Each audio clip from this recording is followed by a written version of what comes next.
of you will recognize in this video Wyoming that I'm working with. She's my wild Mustang. I've had her a number of years, and she came from a tip trainer, which meant that she was already started and needed somebody to continue her education.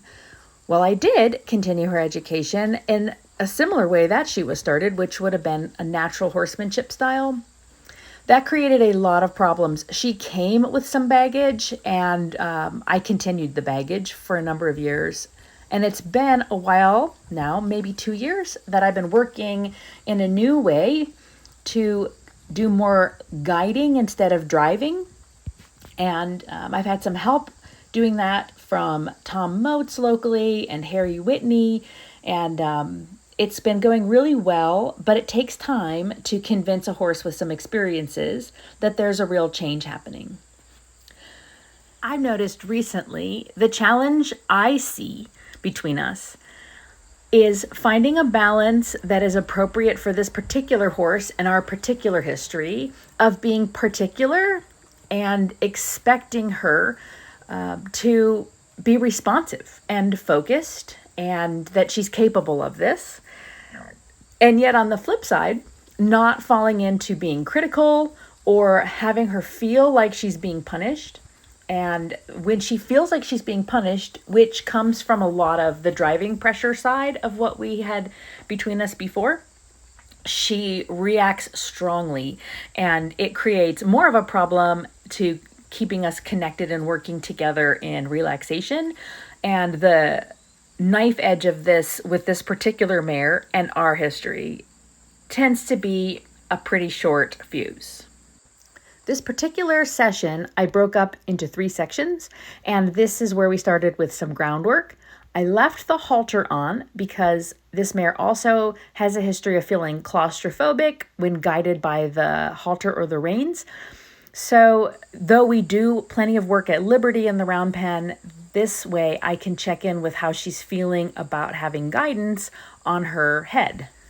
The walking's been nice. I'm going to ask her to transition to a trot and see how smoothly she can do it without anxiety. You can see she had a little fussiness there. So I clarified that she can't come in on me. That's what she tends to do, is come in on my space. So I'm going to ask her to keep going, but at a walk.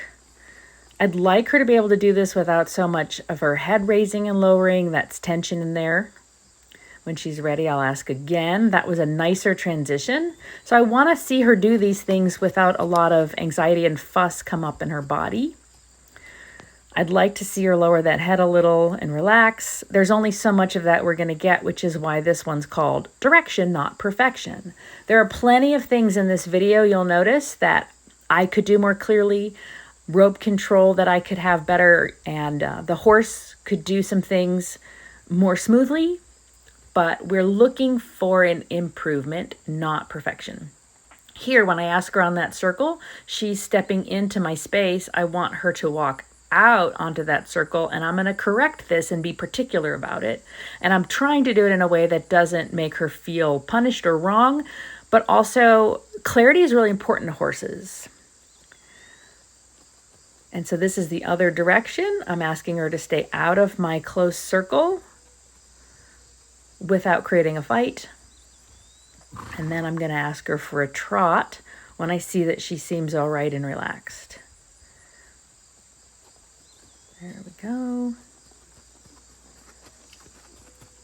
Pick up that trot. Not terrible. There we go.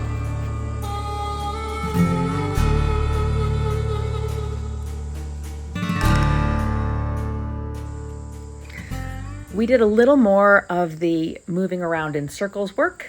I've cut to where we started going right to the knot. Confusion in the reins is a big problem for many people and horses, and this horse is no exception to that. Also, she struggles with the concept of being claustrophobic when the pressure comes in on her head. This has been a long-term project between us to help her realize she can be guided by a feel on either reins or the halter in that close proximity. and that it's okay. This is actually really good for the fact that early on when you just touch that knot, she'd go straight up in the air to evade. So this is a good direction for us, though there's a lot in there that I'd like to see smooth out. She clearly carries anxiety over this. You can see it here when she paws. She worries about having that close, like she just can't get away as easily if she submits to this feel on that halter. It's a very close feel. And the truth is, we don't completely have that trust bridge built, but this is how we're getting there. Early in the process, I would just ask for a small "can you give?" and then I'd release completely. So she also would like me to stay in that phase, but we have to move to where the release is her being able to stay in the guidance. When I'm riding her, eventually, I'd like to know that she can stay in my guidance and that I can have a little sweet spot for her and she can trust it. So I'm giving her a break right there because she did a few nice steps earlier. And what I'm trying to do is be able to pick that knot up, and instead of get one step and a release, I like that she let down there, I'd be able to keep her moving in that guidance and feel released because she stays in that sweet spot. See, she wants me to let go. It's like if I just give, "can you let go?" And she pokes out her nose, which eventually we'll deal more with, but this is, again, direction, not perfection. Good. And I even use that knot to ask for the hind end to come underneath. A little backwards, giving in between each one. And then the forward gets sticky, but there she goes. That's a lot nicer there. And then a back end, I lift on the knot just a bit, a little bit backwards. I want to have her feel like it's okay to give to that feel and to stay in it, so I don't have to completely release it every time in order for her to be okay. It seems that she's starting to soften to that guidance. I see definite improvement there, even though we have a ways to go. I gave her a fair amount of break in between to feel that little sweet spot and get a break. But this is at least looking like a horse that can take some direction through the halter or then next the reins.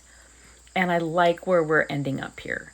And so the next video, we'll go into some work with the mounting block and you'll get to see how I work through some anticipation and anxiety there. Thanks for joining us on part 1 of the Basics with Wyoming.